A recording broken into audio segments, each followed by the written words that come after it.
Welcome to the Experienced Darden podcast. I'm your host, Brett Twitty, and you are listening to a new episode. On this episode of the podcast, I'm excited to share my recent conversation with Ellie Marsh.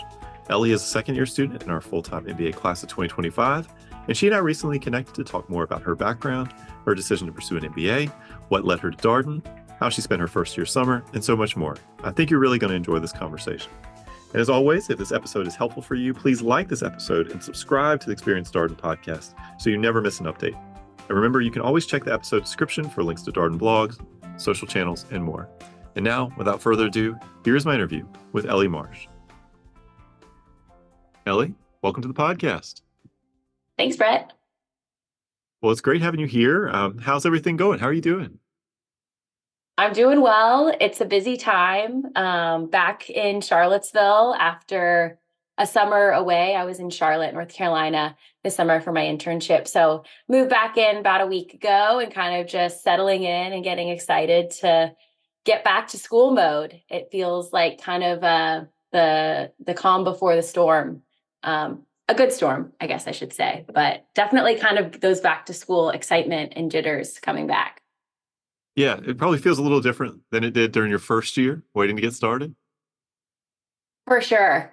A lot less moving of stuff, for one. I'm over in Huntington Village, and so I can kind of see some first years have moved in, and I was not envying them at all, thinking about that move in. And then it was a hot start for orientation and launch week last year. So definitely feeling a lot more settled, coming home to my apartment that's definitely lived in for a year. And yeah, just thinking about welcoming our first years. Tomorrow is the big section reveal. And so I'll be headed back to Darden tomorrow for the first time since May, and gonna be excited to welcome them back or welcome them for the first time. Yeah.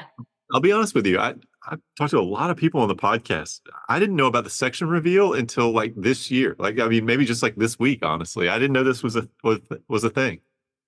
Yeah, it's the moment in which you find out kind of where you've been sorted. And so last year, that was definitely an exciting moment where I think what they did was they put like a button with our section in our mailbox, or at some point we figured that day we kind of revealed which section we were in, and then you kind of walk to your classroom, and there were first years or second years, I should say, and professors from your section kind of hooting and hollering and making it a fun time to enter your classroom for the first time as a section. Yeah, and obviously you'll spend a lot of time with these people as you go through the core curriculum in your first year. So a lot to be excited about. What section were you? I was in Section D. Go Dragons. I guess you're always part of Section D. I guess that's the way it works, right? Yeah, it's for life, for sure. All right. Well, that's exciting. A lot to look forward to. A very exciting week here. It's great having all the new students. We welcome them all on Monday, and they're off and running. You're right. It's a very hot start. So let's talk a little bit more about you, Ellie, though. Tell us a little bit about you. Who are you? What's your background? Yeah, so I'm originally from Louisville, Kentucky, born and raised. I went to undergrad at Vanderbilt University in Nashville, Tennessee. And there I studied human and organizational development. It's kind of like industrial psychology, but it's Vanderbilt's most popular major. And it was one of the reasons why I wanted to go there.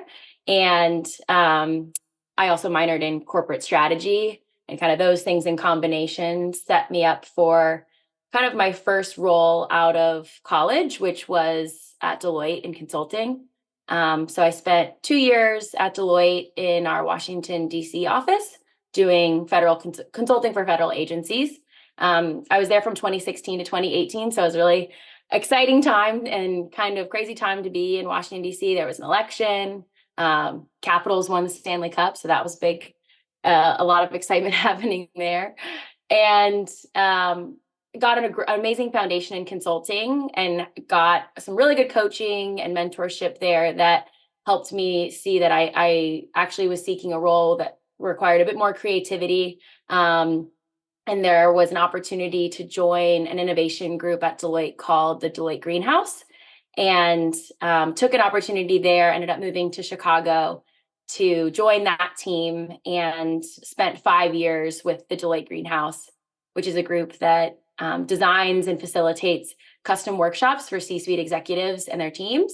So unlike a traditional consulting gig, we're kind of brought in as a special forces SWAT team to build a custom workshop around a specific challenge question, often one that was either something that teams had tried to address several times on their own, or had some interpersonal dynamic that was making it especially difficult, or was just so big and hairy that it required a full day or day and a half for a team to come together in person. So spent 5 years there and really, really, really enjoyed the work and the team.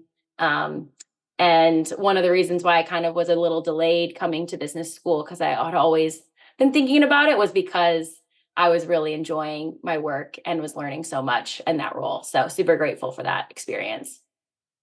So listening to you tell your story, I wonder, is an MBA something you had always thought about? Is it something that occurred to you during your time at Deloitte? How'd you realize you wanted to pursue an MBA? Yeah, I think, a lot of people in consulting end up getting MBAs or doing something different after about 3 or 4 years. And so I saw a lot of peers kind of going off to do that. A lot of people who I worked with had gotten MBAs. I always kind of had it on the brain or thought about it as an option. Kind of dabbled with, should I take the GMAT my senior year of college? Didn't get myself together to accomplish that. A lot of my classmates were able to do that. I was busy, I guess, doing other things. But yeah, I think it was about 4 or 5 years in, I was really starting to consider it. And like I said, though, I was learning a lot. I was managing people. I had a great leader who I was learning a lot from and was getting great opportunities. But ultimately, there were a couple kind of inflection moments where I was like, I got to go. If I'm going to go, I got to go now. And that was, I was managing a chief strategy officer summit. So one of the things that this group, the Deloitte Greenhouse, did was convene people with the same role across different companies and then bring them together for a 1 or 2 day kind of offsite. And so we had 20 chief strategy officers together in Chicago.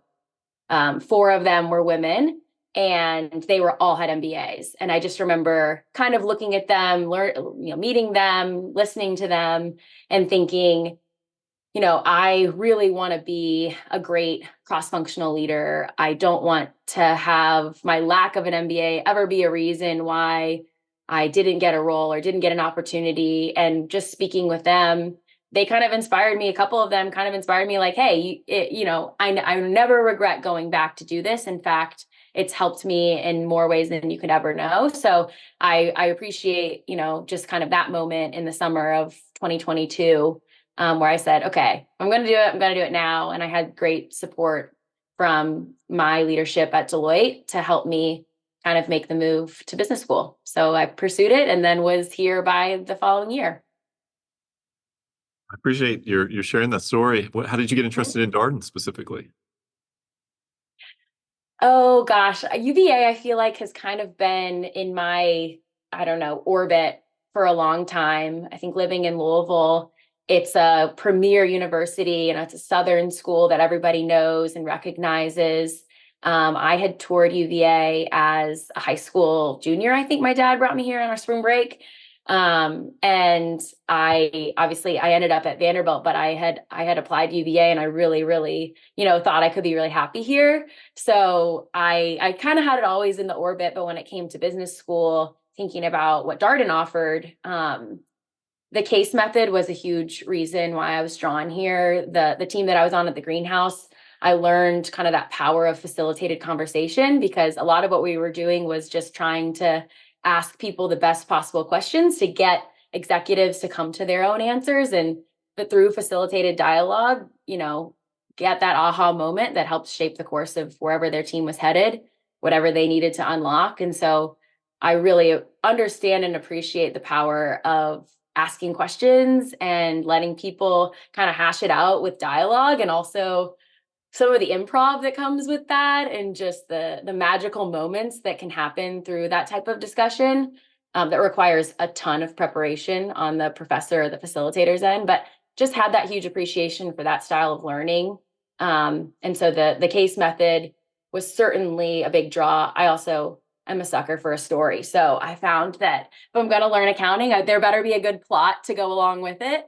And that really helps me learn. And so the case method, and then also I had survived 5 Chicago winters and I was ready for a reprieve, I'll just say, Brett. And so I was definitely seeking a different type of lifestyle, spend some more time outdoors and in a bit milder climate, a little bit something more similar to Louisville and Nashville and places that I had lived before. So a combination of just the actual academic experience and then the lifestyle that accompanied it.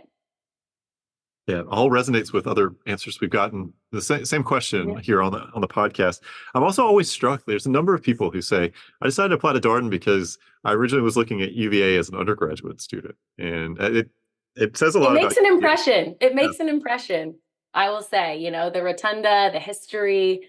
Yeah, we went to Monticello that weekend. It just, I appreciate that weekend just as a awesome like life experience with my dad, but it had kind of just, yeah, stayed in my mind, stayed in my heart, and was really glad that they had a business school that aligned also really well with kind of what I was looking for. Yeah, I appreciate your point also about facilitated conversation and case discussion. Sometimes when we say Socratic and really the faculty are there to leverage the perspectives in the room, I think sometimes people think, oh, the faculty just must walk into the room and just start asking people to talk. And it is the exact opposite of that. The level of preparation, all the questions that you have to think about to try to draw out the conversation you want to have to meet your pedagogical goals, it's so much harder than a lecture where you literally just walk in and talk about whatever you want to talk about. This is much more complex in that you've got to get all these perspectives to help shape a conversation to your ultimate end goal. And you've got 85 minutes to do it. Good luck. Yeah, no, it's like extreme teaching because like there's the plan and then there's what actually happens and it's never the same. And that's the most amazing thing about it all. The kind of I would say that the tipping point for when I really wanted to come to Darden was I got to see the case method in action. So like I, read about it, appreciated it as a concept, but I came and got to come to a class, and it was a strategy course. Mike Lennox was teaching our, first year strategy class, and it was a case on Peloton during the pandemic. And just the discussion was, I knew about Peloton, I kind of understood what had happened, but the conversation that unfolded in front of my eyes just around all the different ways that they could have possibly, grown during the pandemic, it was just an awesome, awesome conversation. I was surprised at how much laughter there was, how much people kind of were ping-ponging around in the classroom. And then at the end, which this is now that I've experienced Darden, this is like kind of a classic move. Mike Lennox was like, well, let's actually find out what happened. And there was a student in the class who had worked at Peloton during the pandemic. And so they were like, Sebastian, give us the lowdown of what actually happened to Peloton. And so it was just like a perfect culmination of, you never know who's sitting in the class with you and who might have experienced what. And that happened multiple times in my experience as a first year where, just by the nature of all the amazing experiences that 67 people have, you put them in a room, somebody's going to know something about something that we're talking about that's going to like transform the conversation. So to have somebody in the class who had lived through this experience, could weigh in on things firsthand, but that we strategically waited until the end of the class to kind of not ruin it for everyone else was just classic, quintessential, beautiful Darden case method magic. And then I wanted to come right then and there. All right. So you come to Darden. You're a first year student. You're back in school. It's been a little while. What was the adjustment like for you? Yeah, definitely an adjustment. I would say coming back to school. I thought that maybe the workload and the time management, those were things that people had kind of warned me about as, wow, that was really hard to kind of get back in the swing of things. I actually found that, my undergraduate experience and I would say my work experience fully prepared me for the volume and the difficulty of the workload here at Darden. And so I didn't feel like, while that was still always a challenge, it was never the thing that was kind of like, wow, that was really hard to adjust to. I think the thing that I found most difficult to adjust to was honestly like Sundays as just a concept. So like in the last couple of years of my career at Deloitte, Sundays had become a really great and relaxing day. Started my career, Sundays were chores and meal prepping and getting ready for the week and whatever. But actually, my partner Jay, who came with me here to Charlottesville, kind of in the last couple of years, we lived in Chicago, was really good about helping me embrace Sunday as like a day of rest and a resetting. And usually, like some of our best days were Sundays and relaxing. It didn't have to all be consumed by chores and to-dos. And so I came to really cherish Sundays. And then coming here, Sundays is a full-blown work day. You got to get back on the horse. There's learning teams in the evening, a lot of times using Sundays to kind of catch up and prepare for the week ahead. So shifting kind of my whole weekend forward where Thursday's the end of the Darden week. Thursday nights, usually something fun is happening. And then using Friday as that kind of rest and recovery day, which not everybody chooses to do. I think some people really like to hit it hard on Friday and get ahead. I elected to kind of use that as a day to sleep in, go to my favorite yoga class, maybe read a case, but probably not, honestly. And then kind of get back on it for Sunday.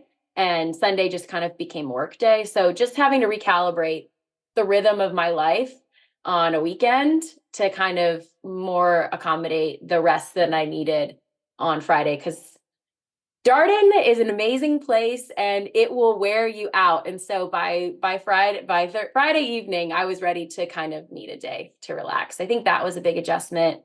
And then also just I mentioned my partner Jay, like coming to school with him, that was also an adjustment to how do I balance, making new friends and doing the best that I possibly can in class and contributing to the school while also doing that with someone who's not a student and isn't, perfectly ingrained in every activity and every timeline that we have here at Darden.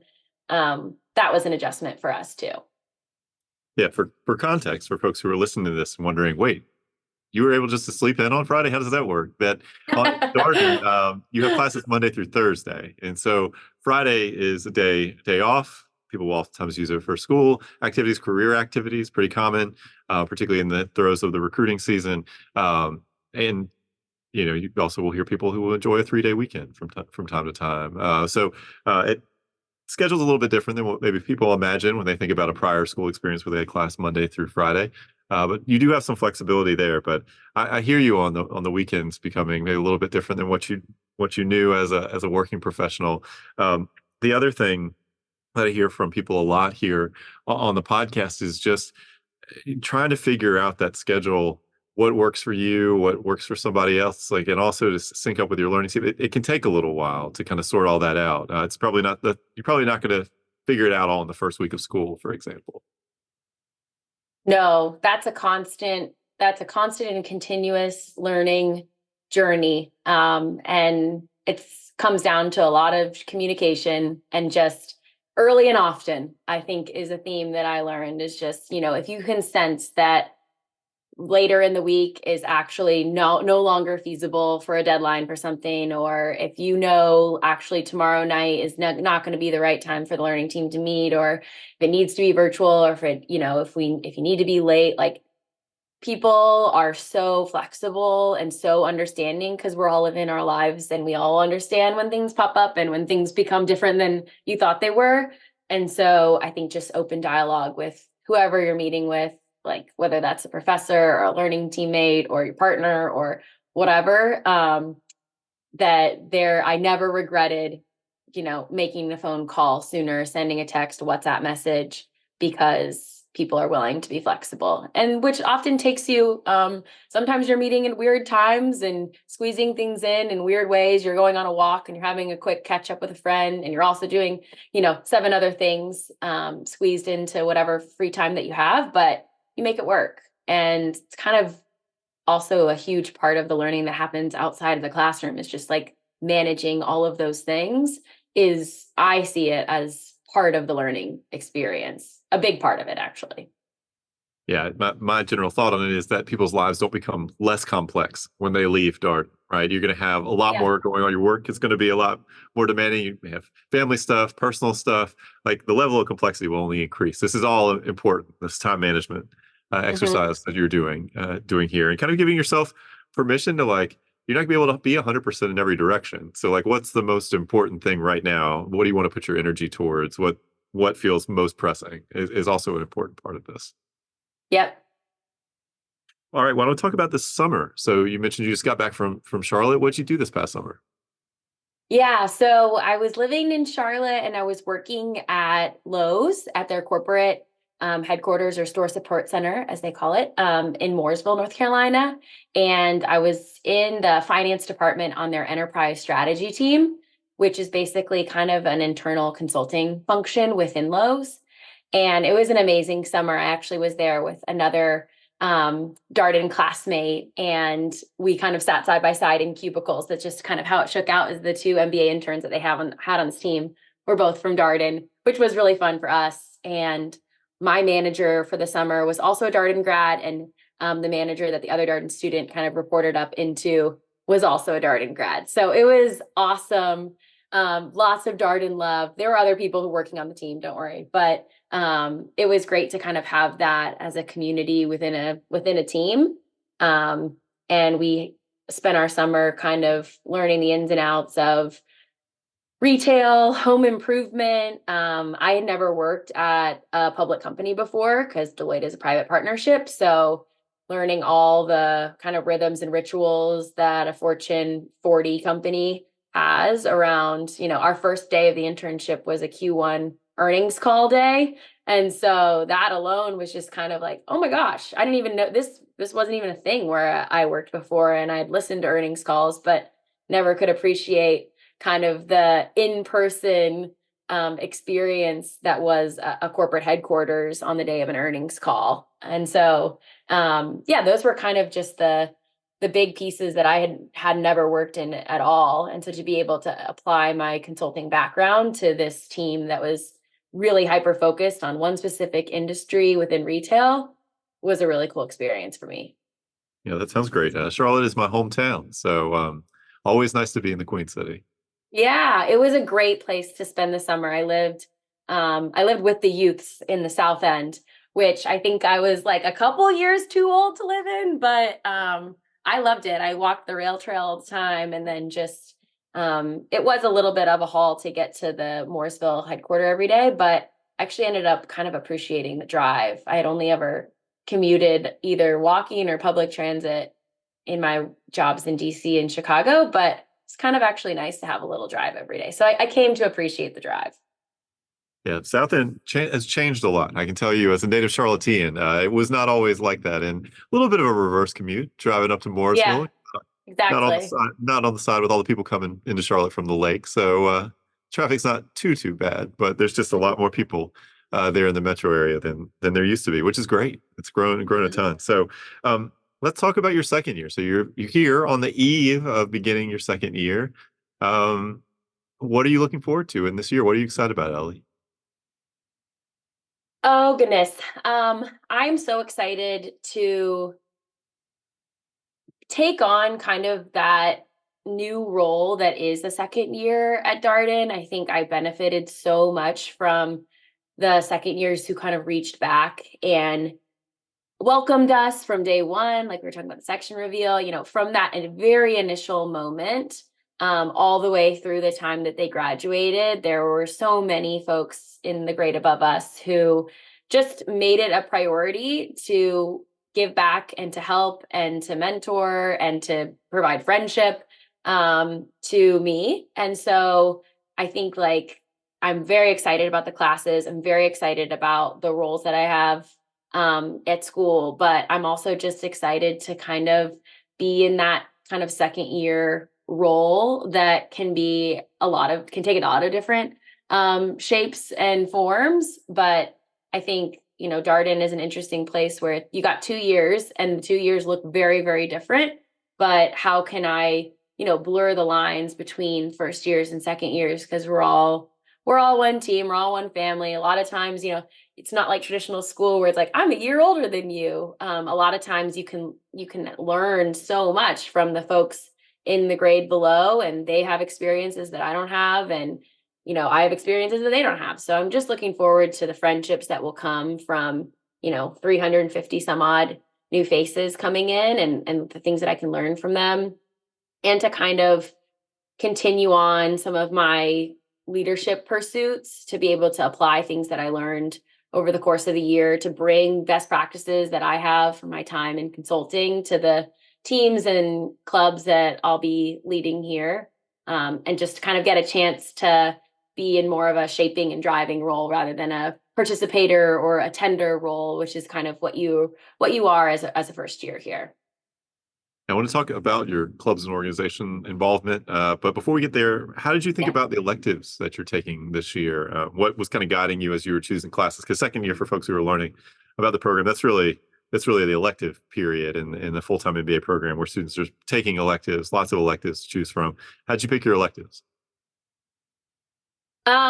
As I do most things, a highly unscientific way. And I would say I started thinking things were going to go one direction. And then, a couple classes rise to the top in terms of like, ooh, I actually think that this is where my knowledge gap really is now a year into this. Or, oh, I didn't think that was going to be as interesting as it was to me. Or even over the course of the summer at Lowe's, like, actually what I need to know is blank, to be successful in business, and the things that I'm already kind of understanding and excelling at or have energy around maybe need to take a back seat to the things that I really don't, which is the whole point of, at least the reason why I'm in school, is to fill the gaps of knowledge that I don't have in areas that make me uncomfortable. So for me, I thought I was done with finance after F&P 2 in the first year. I said, good night, hurdle rates, goodbye to all of that. I learned you and I feel good about that. But after, I spent a summer in corporate strategy and interacting highly with our finance teams. I got to interact with our CFO at Lowe's. And so when it came time to register, signed myself up for valuations, which I never thought I would click on that enroll button as an elective to willingly put myself into another course of finance. But it was so empowering to walk into a meeting, like a first or second day of my internship. We were looking at a discounted cash flow, and I was able to ask, what's the hurdle rate at Lowe's? And those were words that I never thought I would string together in a sentence ever. And if you don't know what a hurdle rate is, any listeners out there, don't worry, neither did I, and you will learn. You will learn once you're at Darden. But yeah, I think so. I thought about it, I think initially, like, where's my energy and my passions? And then actually, when it came time to really start clicking and enrolling in courses, it was an honest conversation with myself. Like, why am I here?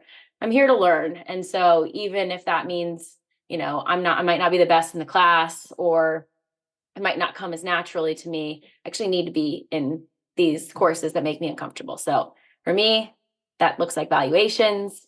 I'm taking negotiations and all the Asians.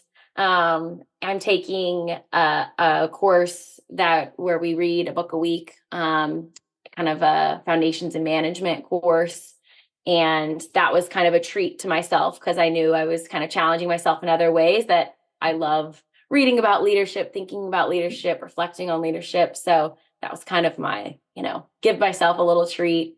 And a number of different courses that I'm really excited about, at least in the first quarter. I kind of have to take things one quarter at a time. A course that I'm especially interested in seeing kind of how it unfolds is financial crises and civic reaction. And that course actually spans 2 quarters, and you learn about a different financial crisis in each class. So it's a blending of finance and history, which I'm really excited about, because again, if we're going to have to learn finance, there better be a good plot. So I'm really looking forward to the stories and the history lessons that we learn alongside, the lessons in finance and macroeconomics. So yeah, I think that you can approach it a number of different ways.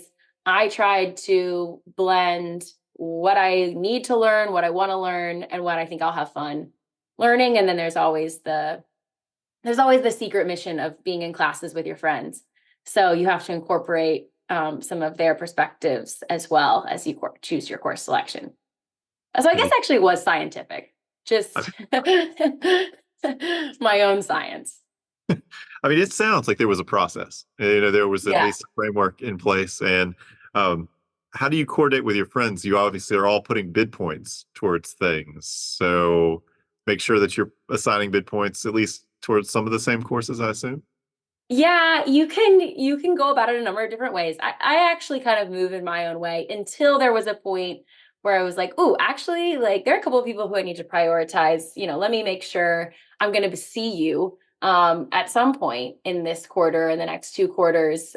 Because again, one key difference in the second year is that you're no longer in your section. And last year we had some experimental calendaring where we were in our sections all 4 quarters. So I had time with section D all the way through the finish line. And I really cherished that and those relationships. So there are definitely section D'ers who I wanted to coordinate with. So that was kind of a throughout the process, but then kind of a gut check at the end to make sure if I didn't have classes with them, at least in these 2 quarters, that we could come up with an alternative plan then to see each other. Well, let's talk a little bit about your extracurricular engagements.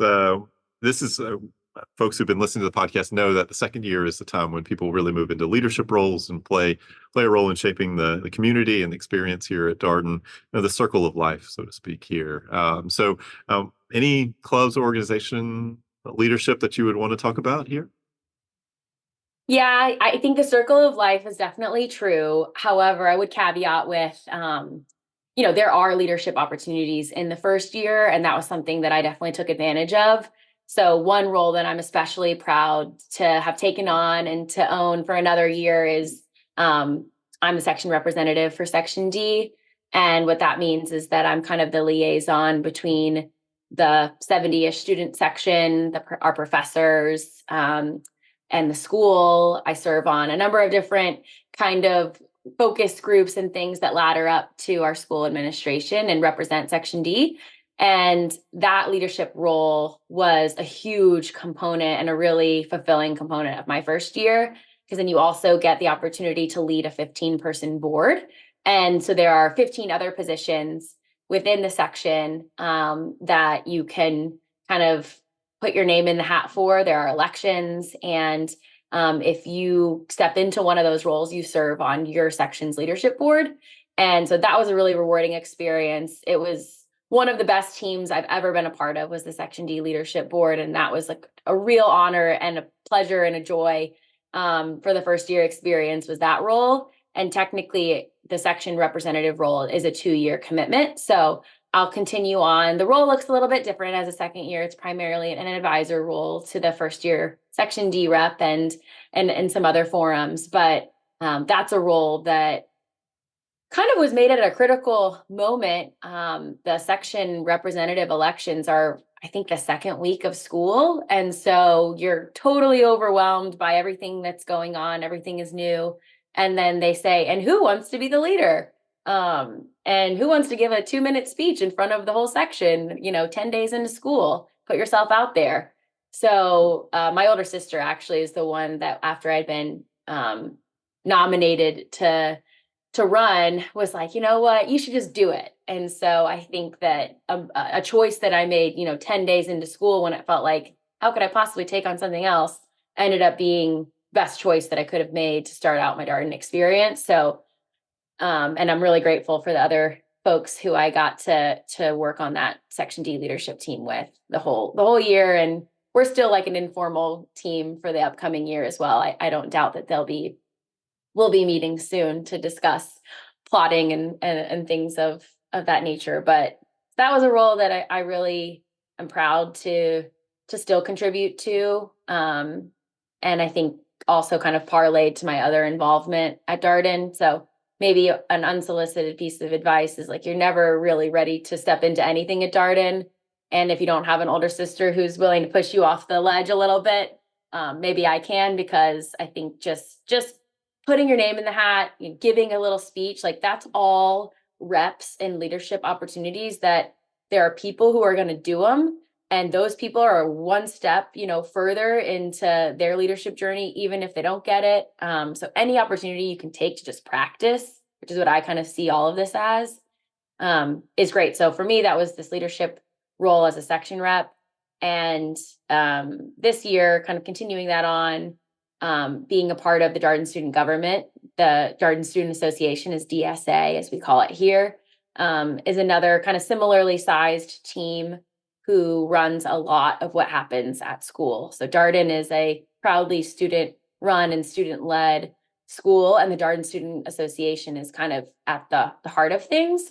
And on DSA, I am the UVA Student Council rep, and I get to spend 1 hour every week, every Tuesday night over on main grounds with our undergraduate friends and the student council that is an amazingly run meeting every week. They have a gavel. It's very serious. It's very formal. And I'm always amazed by the legislation that undergraduates are putting forth. We have opportunities to put forth legislation as representatives across all of the graduate schools. They have one representative from each graduate school. So I always sit with my friend in the law school, and we hang out with the undergrads, and they're amazing. And it's an honor to also represent Darden in that forum too, and then bring back, any concerns that are raised in those forums back to school here, and bring forward anything that students are concerned about or have questions about, can bring it to the forum to then bring it to